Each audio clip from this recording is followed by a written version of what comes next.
we have a big crisis right now with the encampments. There's been an overwhelming increase in the number of them. We know that they represent health and safety risks that we have to address urgently and immediately.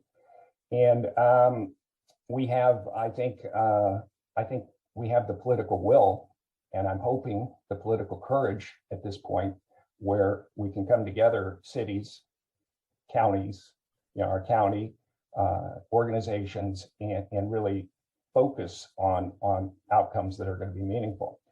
And how are we going to do that? Well, obviously it takes money, right? I mean, we start there. And there are some great opportunities right now, incredible opportunities we've never had before. You've heard about the $12 billion that's coming down from Sacramento, Governor Newsom's plan, and we'll see how that shakes out, because we don't really know how those dollars are going to be allocated. But another great source of dollars for us to deal with this problem is the American Rescue Plan Act, which is coming from Washington, ARPA. $2 trillion. That's a chunk of change, and that's going to make its way down to individual counties and individual cities. And Santa Barbara County, as I understand it, is scheduled to receive upwards of $170 million in ARPA money. Now that's for COVID relief. That just doesn't flow into the homeless coffers. But the language in the bill, as I read it, and as I think others are reading it, does allow us to use those funds to mitigate homelessness. So, we do have this great opportunity with money coming into our county where we can really make a difference with respect to housing and also with the services that we have to provide, because housing without services is really putting a Band-Aid on the problem. I mean, it's obviously we need the housing part, but wraparound services, I think, are critical. And the county, I think, recognizes that, and so do the providers. So the money part of it is, we need more. It's certainly not enough. It's not enough to fix all the problems we need. So we're going to have to align our spending with things that where we can do the most good. But in terms of opportunity to make a change, today's the day. And I think there's a lot of good that's going to come of the next few months in terms of our use of these funds and planning on how to use them effectively. What is the concept behind the navigation center? What would that look like in terms of having housing and services for homeless individuals? I feel as though with the recent visual awareness of the encampments, if you drive on Highway 101, you're going to see the encampments. And if you sort of look for them sort of around the bushes around Highway 1, you'll be surprised at how many you see. We just had the fire. It was not started, as far as I know, by an encampment, but we do know that a lot of these fires start because people are trying to stay warm, or they're trying to cook in these encampments. So I feel as though there's going to be an added sort of pressure to do something quick so that we don't have this urban disaster. What is the concept behind the navigation center, and what would that look like? Well, it's a broad term, and it sometimes takes on different meanings. But the idea of a navigation center, the type that I'm talking about, has beds, number one. Yeah. So it is a shelter, but it also has the services to help individuals with their housing needs. And getting a person permanent housing is quite an endeavor, particularly someone who's chronically homeless, particularly, like I said, someone who's working through mental health and substance issues. And each of these individuals, there's no conveyor belt here. there's no assembly line here. Each individual has to be treated as an individual. They have individual problems. I mean, it could be as simple as something as smoking in your room or a dog that bites. There are many complications.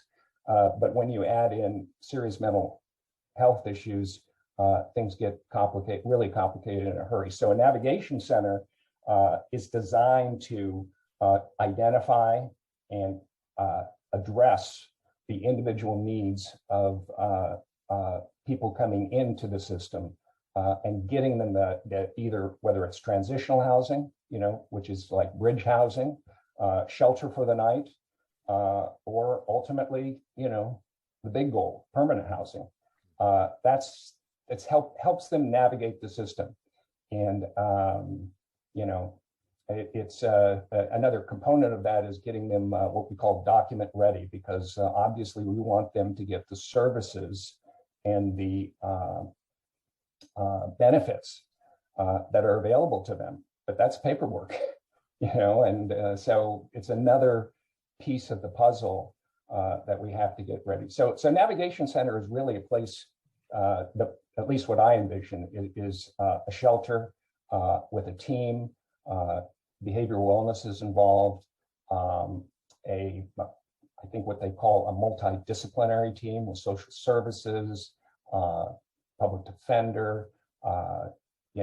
Everybody's pulling on an oar, and the shelters are there as well as housing authority, and you're really bringing together this collaboration where everybody's trying to figure out, okay, how can we get Joe's situation figured out, or Sarah's, or Billy's. Every one of them is a new problem on the chalkboard. So that's the concept that I envision. Are there other communities that have been successful at reducing or eliminating homelessness in their community? I know that there's that organization that you had mentioned, Built for Zero. Are there solutions out there? Are there models that Santa Barbara County can look to and say, let's do that? And that's just, that's the $1 million question right there. I think, there have been so many efforts in the last decade to heal the problem of homelessness.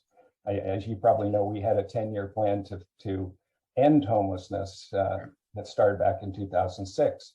And I've read that plan, and it's a good plan in my mind. I thought it was well written, and I liked the approach. I don't know if the resources were sufficient, but I do know I did some research on this recently, and back in the early 2000s, it was George W. Bush who came up with the notion of housing first, and 230 cities and counties signed a 10-year plan to end homelessness using the housing first model.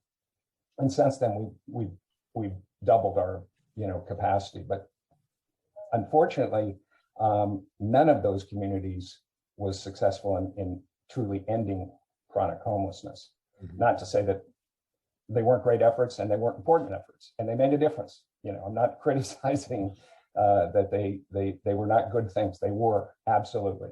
But the thing you just asked me is really exciting to me, because this organization, Community Solutions, has a plan called Built for Zero. I encourage your watchers and listeners to check it out.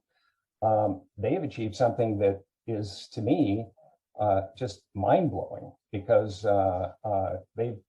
they're just in the last, I believe, 4 years, they have